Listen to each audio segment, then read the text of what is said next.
This is my third and last one because a lot of people reach out to me and ask me, where is Richard Schuler?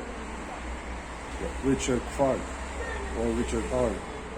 Depends if you're bullish or bearish on him, they call him. And yeah, I know where he was. He traveled around the world actually. A lot of people know that he was in Panama for a while, South America. Less people know that he was in Finland for quite a while. And in Finland, there's also one of the best people who can predict markets. And they met and they became good friends. And actually, he's also invested, this guy, I cannot tell his name, in Hex, and he sacrificed a huge amount. This guy is brilliant. He's a brilliant trader.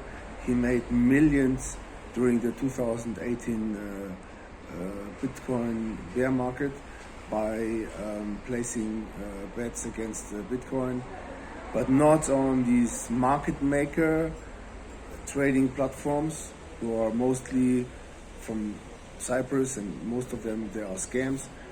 They are not showing the exact price because they are not a straight forwarding desk, but they are basically making their own prices. So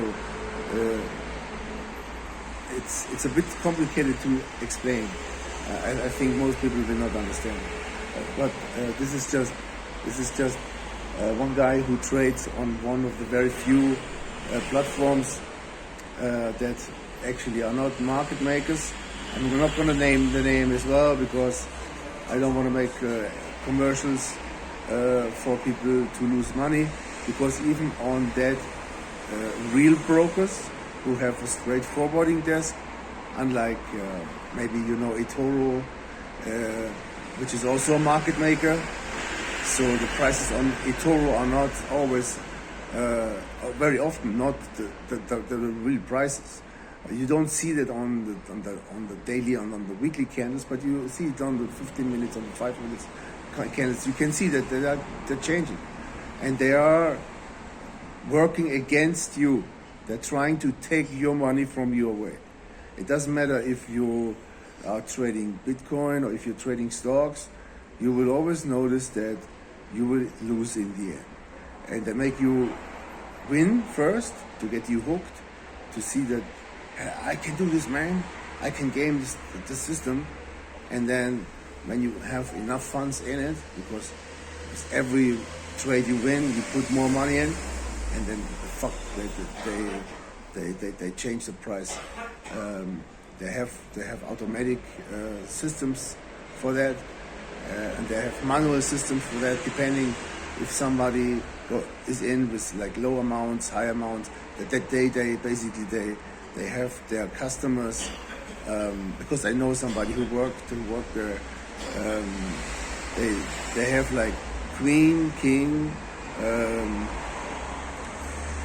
joker, ace, and depending how much money people spend in one trade on average and over time, and then they wait until the perfect time to basically steal their money, basically by changing the candle compared to the real candle, and very few people know that. Very few people are aware, and even if you're successful and you win against them and you try to get your money, they don't pay you. They don't pay you out. They come up with excuses. They say they sent the money, but then the money never arrives. So this is about 99% of all these companies, and most of them, they are located in Cyprus. So now I got a little bit back off the topic. Where in the hell is Martin Schuler? And the FBI is looking for him. Lots of other people are looking for him. And of course, this is now, unfortunately, the clickbait thing that I cannot share with you, unfortunately.